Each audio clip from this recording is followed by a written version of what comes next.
we're talking about adding and subtracting rational expressions. That's the title. I didn't bother writing down the goal because the goal is in the title. Remember, a rational expression is a fraction, right? It's a fraction that could possibly have a polynomial in the numerator and denominator. Actually, it always does. It's just sometimes the polynomial is constant. And that's the example here. So this is the arithmetic you learned, a long time ago, right? A couple of fractions added, numerical fractions added together. So in part A, we have 2/7 plus 3/7. What's the good news about this addition? When you add or subtract fractions, you need a common denominator, don't you? And when you have a common denominator, it's easy. What do you do?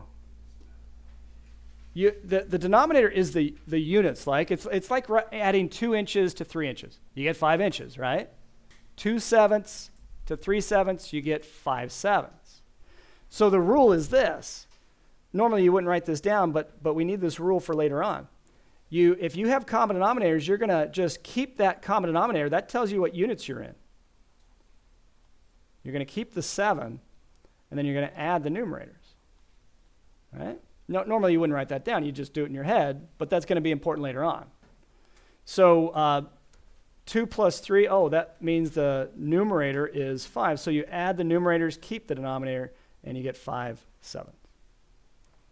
You're thinking, I already knew that, Mr. Chamberlain.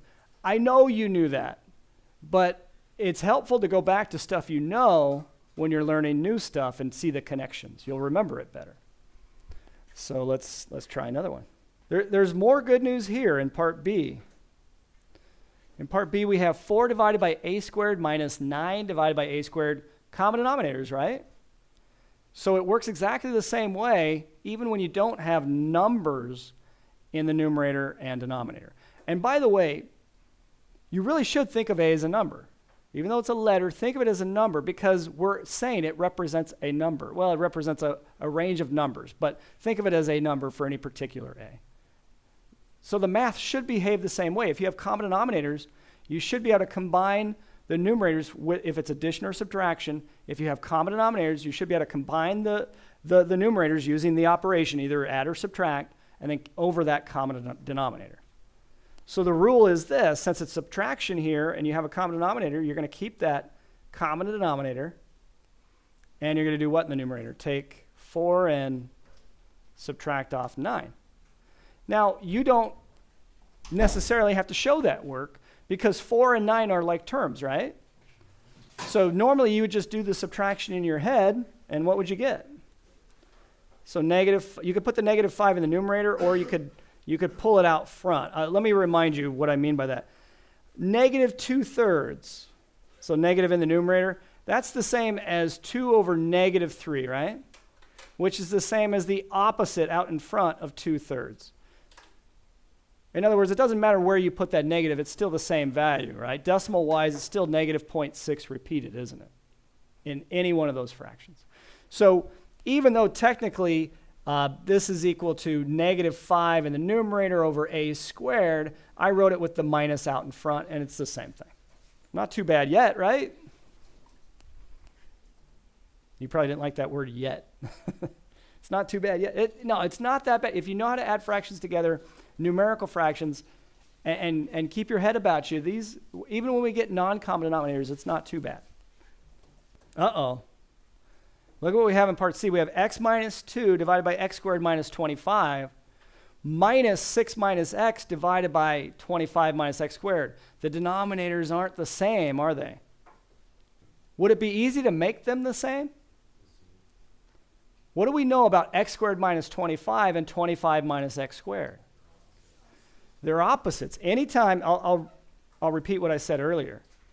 Anytime you have like a minus b and b minus a, these guys are opposites of each other. In other words, a minus b is the opposite of b minus a. Think about it. If you distribute this negative, you get a negative b and a plus a, don't you? And turn it around, you get a minus b.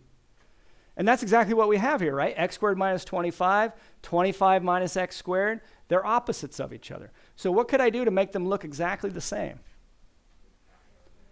You can factor out a -1 in either denominator. I'm going to choose the second denominator because that's going to make this a plus sign. Let me show you what I mean. So the first guy doesn't change. X minus 2 over x squared minus 25. The minus doesn't change yet, and then the numerator doesn't change. I'm going to factor out a negative from this denominator, and I'm going to turn it around. So if I factor out a negative, I'm going to erase this, so don't write it down. I get negative 25 plus x squared. Does everybody agree with that? But I want to make it look the same as the other denominators. So instead of negative 25 plus x squared, let's write it as x squared minus 25. Same thing. So let's do that right now.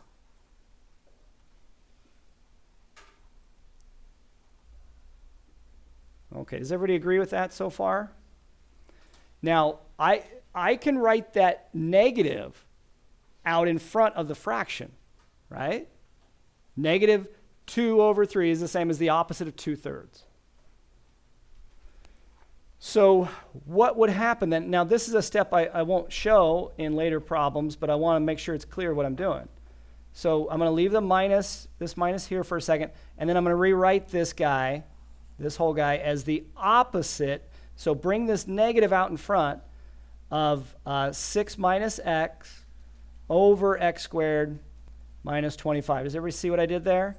Bring this negative out in front. And I put an extra set of parentheses because it looks weird when you have minus a negative and no parentheses around the second thing. Now, when you subtract the opposite of a number, when you subtract a negative, let's say, what do? It's the same as adding the opposite, right? Subtracting a negative is the same as adding the opposite. Well, really, you don't really have to say that rule for subtracting a negative. Subtracting a number is the same as adding the opposite always. So if the number is positive to begin with, if you have something like 7 minus 10, it's the same as adding the opposite, isn't it? Always. Whether it's 2 minuses in a row or not. Okay, so everybody's with me there. So why did I do all that? Because it gives you a nice operation of plus, doesn't it? And it gets rid of this negative. So here's what we end up with. X minus 2 over x squared minus 25 plus 6 minus x over x squared minus 25. Now, I think after you get used to this idea of bringing out the opposite down here and then bringing the opposite out in front and changing that sign, I think you could skip this step if you're comfortable with it. And then go right to what I wrote down here. Okay? We're not done yet, but check that out. Does all of that make sense so far? Everybody's okay with that? All right. So let me shrink this down a little bit. Our common denominator. So focus your eyes on this statement right here. What do? We keep that denominator, x squared minus 25, and we add the numerators, right? What do I get when I add the numerators? Here, I'll show this step one more time. So x minus 2 plus 6 minus x. We're adding. I'll even put in an extra set of parentheses to show you what we're adding. We're adding. These parentheses aren't necessary, but we're adding the two numerators, aren't we? That shows us what we're adding when I put in those parentheses. If it were subtraction, though, by the way, those parentheses, the second set of parentheses would be necessary. But what can we do with that? We're not done, right? What can we do with that? Combine like terms. So what do we get when all is said and done? X minus x is 0. Negative 2 plus 6 is 4.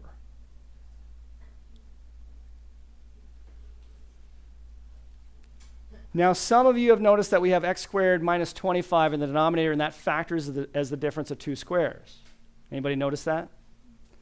Does it do any good to factor it here? It's not going to simplify. It's not going to divide out with anything in the numerator, so you don't need to factor that. It wouldn't hurt. It'd be the same. You get x plus 5 times x minus 5 in the denominator. It wouldn't hurt, but it's not going to help. So I'm going to leave the answer like that.